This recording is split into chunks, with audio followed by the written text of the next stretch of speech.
ग्राम सहवदिया के ग्राम प्रधान की हत्या हो गई थी 26 तारीख की रात्रि में। 9:15 की घटना है, जिसपे थाना पुलिस और हम सभी राजपत्रित अधिकारी मौके पर पहुंचे थे, जिसमें घटना का अनावरण करने हेतु कई टीम्स गठित की गई। सर्विलांस की टीम बनाई गई, एसओजी की टीम बनाई गई, थाने की कई टीम्स लगाई गई, जिसमें जो मृतक है ग्राम प्रधान रमाकांत उर्फ रिंकू, जिनके फ़ोन प्राप्त हुआ था, जिसके फ़ोन में जो घटना वाले दिन लगातार कुछ लोगों से जिनसे बातचीत की गई, उन कॉल डिटेल्स को और कॉल रिकॉर्डिंग्स को असेस किया गया, इनको एनालाइज किया गया। तो घटना का पूर्ण अनावरण इस प्रकार हुआ कि इस गांव में एक महिला है जिसका पति बाहर रहकर काम करता था। उसका अवैध संबंध एक गौरव पुत्र अनिल, जो भी सहवदिया का ही रहने वाला है, इसके साथ हो गया था। 7-8 महीनों से संबंध के बाद इसका ये था कि ये किसी तरह इससे अलग हो जाए। तो ये गौरव, जो कि ट्रक का कंडक्टर है, इसने अपने ट्रक ड्राइवर से कहा कि मैं आपको बताऊंगा, आप इस दिन मुझे इस महिला के साथ कहीं पे पकड़ लीजिए ताकि मेरा इससे पीछा छूट जाए। तो इस प्रकार से इन्होंने प्लान किया। मृत्यु से पिछले दिन 25 तारीख को एक महिला और ये अभियुक्त गांव में गांव के 3 लोगों के द्वारा इनको खेत में पकड़ा गया, जिसमें गांव के प्रधान जो मृतक हैं उनके बड़े भाई संजय भी थे, 2 और लोग थे, राजा बाबू और अनिल उर्फ सोनू। इन तीनों लोगों ने इनको पकड़ा और जैसे प्लान किया गया था, गौरव को डांट के मारपीट के वहाँ से भगा दिया। महिला को भी इन्होंने डांटा, और क्योंकि ये रिश्ते में इनके चचेरे भाई लगते हैं, तो इन्होंने बताया कि इस तरीके से तुम्हें नहीं करना चाहिए।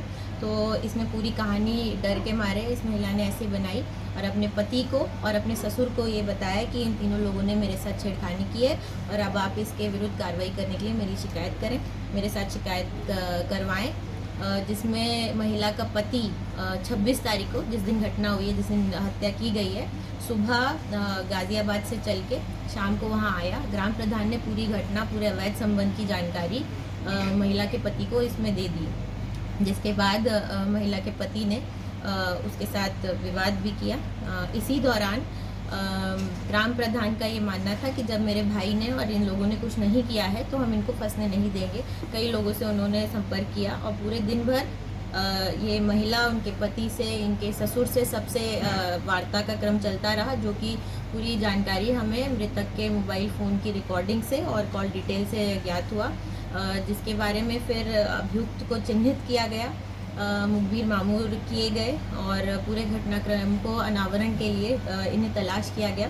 तो ये आज सुबह 28 तारीख को सहवदिया जाने वाली जो एक सड़क है, उस पर 2 अभियुक्त थे, सुधांशु और गौरव। ये मुखबिर द्वारा जानकारी दी गई थी कि ये कहीं भागने की फिराक में है, इनको अभी पकड़ लिया जा सकता है। तो घेराबंदी करके गौरव पुत्र अनिल और सुधांशु पुत्र आदेश, ये दोनों सहवदिया के, इनको पकड़ा। इनसे जब पूछताछ की गई, पूरे घटनाक्रम को पूछा गया, तो इन्होंने घटना करना कबूल किया। इन्होंने बताया कि जो 3 लोग थे, राजा बाबू, सोनू, सुधांशु और गौरव, ये सभी लोग एक साथ बैठ के पूरी घटना की चर्चा कर रहे थे। जिसके बाद ये लोग घटना के स्थल पर पहुंचे, जहां पे पूर्व से प्रधान मौजूद थे। वहां उनका एक साथी उदल भी मौजूद था। ग्राम प्रधान ने दोबारा ये चीज़ बताई कि उदल जाके तुम ये महिला के ससुर को और उसके पति को लेकर आओ, हम उन्हें पूरी घटना समझाएंगे। इस दौरान गौरव वहाँ मौजूद था। गौरव को बहुत अधिक उसमें गुस्सा आया कि ये मुझे जो है छेड़खानी के मामले में फंसाने जा रहा है, तो वो वहाँ से चला गया और उसके बाद घर से वो अपने लकड़ी काटने की कुल्हाड़ी को अपने पैंट में छुपा कर लेकर आया। इससे पहले ही दिन में इसका प्लान बना लिया था। सुधांशु, जो उसका मौसी का लड़का भी है, उसको उसने सिर्फ कहा था कि मुझे इससे बचा लो और मैं पूरा कर लूँगा, सिर्फ मेरा साथ देना। तो सुधांशु को उसने पहले से छुप के रहने के लिए कहा था। जब सुधांशु और गौरव ये दोनों आए, जहाँ पर प्रधान पूर्व से मौजूद थे, वहाँ पे उन्होंने अंधेरे का फ़ायदा उठाते हुए 2 बार उनके सर पे पीछे से कुल्हाड़ी से किया, जिससे वो गिर पड़े और उनकी मौके पर ही मृत्यु हो गई। पूरी घटना को अनावरण करने में जितनी टीम्स लगी थी, इन सब ने अथक प्रयास किए और सभी पहलुओं पर गहनता से जांच की और कई लोगों से पूछताछ करके घटना का अनावरण किया गया है। इसकी एडीजी सर के द्वारा भी बहुत सराहना की गई है। अनावरण करने वाली टीम को और गिरफ्तारी करने वाली टीम को संयुक्त रूप से 25,000 का पुरस्कार, नगद पुरस्कार दिया जाएगा।